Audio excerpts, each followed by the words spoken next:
everyone, welcome to the Lakshmikanta competitive classes where we study the current affairs, important and relevant topics. Fine. In this video we will discuss about the Secretariat for 2023 G20 Summit. But first of all see the context. तो देखिए recently union cabinet ने एक process start की है to build a secretariat जो कि 2023 की जी summit को ऑर्गेनाइज करने का और इसकी लुक आफ्टर करने का काम करेगा। और इंडिया ने ये प्रोसेस इसलिए स्टार्ट की है बिकॉज 1 दिसंबर 2022 से 30 नवंबर 2023 तक India will chair the international body as a president. तो G20 को होस्ट करने का काम 2023 में इंडिया करेगा and that is why union cabinet ने इसकी प्रेपरेशन के लिए एक सेक्रेटेरिएट बिल्ड करने की प्रोसेस को स्टार्ट किया है। और ये सेक्रेटेरिएट फरवरी 2024 तक फंक्शनल रहेगा। That will enable long term capacity building including knowledge and expertise and ये बॉडी ग्लोबल इश्यूज पे इंडिया को लीड करेगी। तो G20 की जो मीटिंग होती है उसकी प्रेसिडेंटशिप 1 दिसंबर 2022 से इंडिया के पास आ जाएगी, लेकिन अभी तक करेंटली जो इसका प्रेसिडेंट है दैट इज इंडोनेशिया, जिसने G20 की प्रेसिडेंसी दिसंबर 2021 में अज्यूम की थी। Fine, now let us understand what is G20। तो देखिए ये एक इनफॉर्मल ग्रुप है 19 कंट्रीज का और यूरोपियन यूनियन और international monetary fund and world bank का। तो इन सभी के इसमें रिप्रेजेंटेटिव्स जाते हैं एंड मीटिंग्स करते हैं, लेकिन इसका कोई परमानेंट हेडक्वार्टर या परमानेंट सेक्रेटरीट नहीं है। तो ये टाइम टू टाइम चेंज होता रहता है एंड इसकी मेंबरशिप में मिक्स्ड पॉपुलेशन है वर्ल्ड की। मोस्टली वर्ल्ड की largest advance and emerging economies में से इसकी मेंबरशिप है जो कि वर्ल्ड की पॉपुलेशन के 2/3 पीपल को रिप्रेजेंट करते हैं, plus 85% global gross domestic product and 80% global investment and over 70% of global trade इसमें इंक्लूड होता है।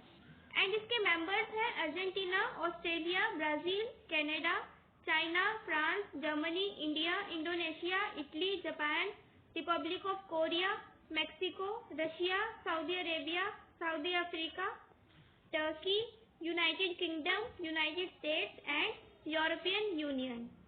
और हर एक G20 कंट्री को एक शेरपा रिप्रेजेंट करता है। ये शेरपा वो पर्सन होता है जो अपनी रिस्पेक्टिव कंट्री के बिहाफ पे प्लानिंग करता है, गाइडेंस देता है और इम्प्लीमेंटेशन करता है on the behalf of the leader of his respective country. तो एक कंट्री का जो भी रिप्रेजेंटेटिव होता है G20 की समिट में उसको कहते हैं शेरपा। और इंडिया के जो शेरपा है, जो रिप्रेजेंटेटिव है G20 के करेंटली, वो है हमारे कॉमर्स एंड इंडस्ट्री मिनिस्टर। अब देखते हैं G20 समिट की स्टार्टिंग कैसे हुई थी, दैट हाउ G20 इवॉल्व्ड। तो देखिए 2007-8 का जो टाइम पीरियड है इसमें ग्लोबल फाइनेंशियल क्राइसिस आया था जब बहुत बड़े बड़े बैंक्स भी फेल हो गए थे और ऑल ओवर द वर्ल्ड एक क्राइसिस फेस करना पड़ा था फाइनेंशियली लोगों को। और इसी क्राइसिस की मैनेजमेंट के लिए जो एक कोऑर्डिनेशन बॉडी उस टाइम पे यूएस ने होल्ड की थी 2008 में and elevated the meeting of the finance ministers, central bank governors और जो भी स्टेट के हेड थे, इन सबके साथ जो मीटिंग की गई थी फर्स्ट टाइम, वो कहलाई G20 समिट, जिसको फर्स्ट टाइम होस्ट किया था यूएसए ने and that is how it evolved due to the global financial crisis. Fine, फिर फर्स्ट टाइम तो वॉशिंगटन डीसी में ये समिट हुई थी, देन लंदन में, पिट्सबर्ग में, इन सभी में फिर ये मीटिंग होल्ड की जाने लगी फ्रॉम टाइम टू टाइम। और इनका एजेंडा क्या था मीटिंग्स का, black listing states in an effort to tackle tax evasion and avoidance, provisioning stricter controls on hedge funds and rating agencies, making the financial stability board an effective supervisory and watchdog body for the global financial system. तो इनका main motive financial system को improve करना था। जो bank fail हो गए थे उनके लिए स्ट्रिक्टर रेगुलेशंस बनाना और too big to fail banks को कंसीडर करना। इसमें एक प्रोविजन निकाला गया कि जो भी एक कंट्री के या ऑल ओवर द वर्ल्ड जितने भी इम्पोर्टेंट बैंक्स हैं उनको too big to fail consider किया जाए और इनको फेल होने से बचाया जाए। बिकॉज उस टाइम जो ग्लोबली इम्पोर्टेंट बैंक्स थे वो फेल हो गए थे, कोलैप्स कर गए थे, जिस वजह से ये ग्लोबल फाइनेंशियल क्राइसिस आया था और इसीलिए टू बिग टू फेल का टैग बैंक्स को दिया जाने लगा। इंडिया में SBI, HDFC और ICICI ये 3 banks too big to fail है जो कि हमारे डोमेस्टिक सिस्टमेटिकली इम्पोर्टेंट बैंक्स हैं। फाइन। लेकिन जैसा कि हमें पता है कोविड-19 इस टाइम प्रिवेलेंट डिसीज है, जिस वजह से रिस्ट्रिक्शंस के चलते काफी इकोनॉमिक लॉसेस हुए हैं सभी कंट्रीज को और G20 की तरफ से इसीलिए ध्यान हट गया था ग्लोबली। लेकिन अब इसका जो काम है वो फर्दर स्टार्ट किया जाएगा एंड 2022 दिसंबर से इसको इंडिया होस्ट करेगा। ठीक है।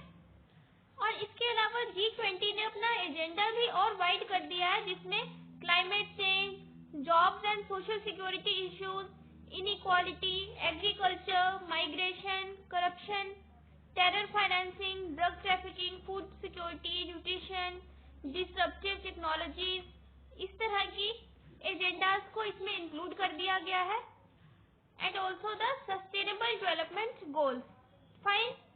और रिसेंट टाइम्स में G20 के जो मेंबर्स हैं इन्होंने काफी राइट कमिटमेंट्स की है पैंडेमिक के बाद, लेकिन एक्शन में बहुत कम ही आई है। जैसे 2020 अक्टूबर में जो रियाद की समिट हुई थी G20 की, उसमें उन्होंने 4 थिंग्स को प्रायोरिटी दी थी। एक तो फाइटिंग द पैंडेमिक, दूसरा सेफगार्डिंग द ग्लोबल इकोनॉमी, तीसरा addressing international trade disruption and fourth is enhancing global cooperation. फिर उसके बाद इटालियन प्रेसिडेंसी में 2021 में 3 ब्रॉड एजेंडाज पे फोकस किया गया था। Interconnected pillars of action, people, planet and prosperity, going to take the lead in ensuring a swift international response to the pandemic. अब देखिए next topic is what is India's potential for the G20 presidency.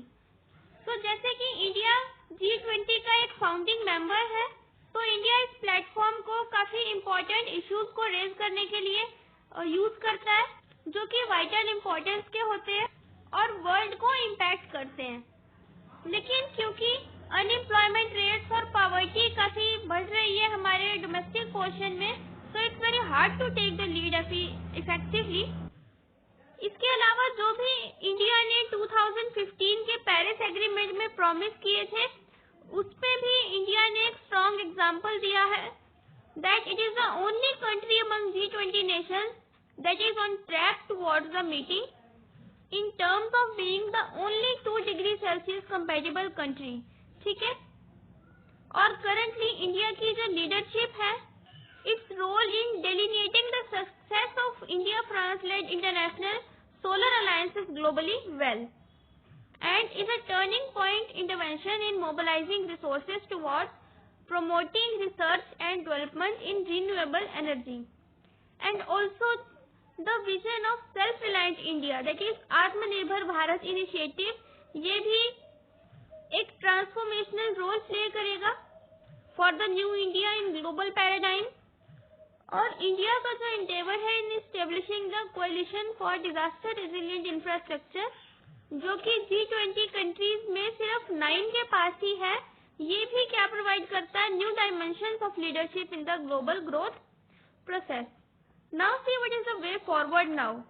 अब आगे क्या way forward है देखिए। तो G20 को कुछ अच्छे ग्लोबल लीडर्स की जरूरत है और इंडिया को अगर 2022 में ये प्रेसिडेंसी दी जाती है तो it has an opportunity to restore the world's faith in multilateralism. Emerging economies along with US must make equitable vaccine rollout and patent waiver the number 1 priority for G20.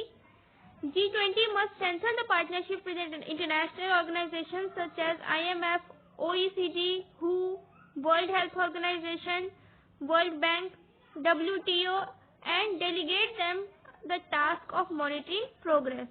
ठीक है, that's it about the G20 Secretariat. So thank you so much, and if you like the video, kindly share with your friends and subscribe to the Lakshmikanta competitive classes.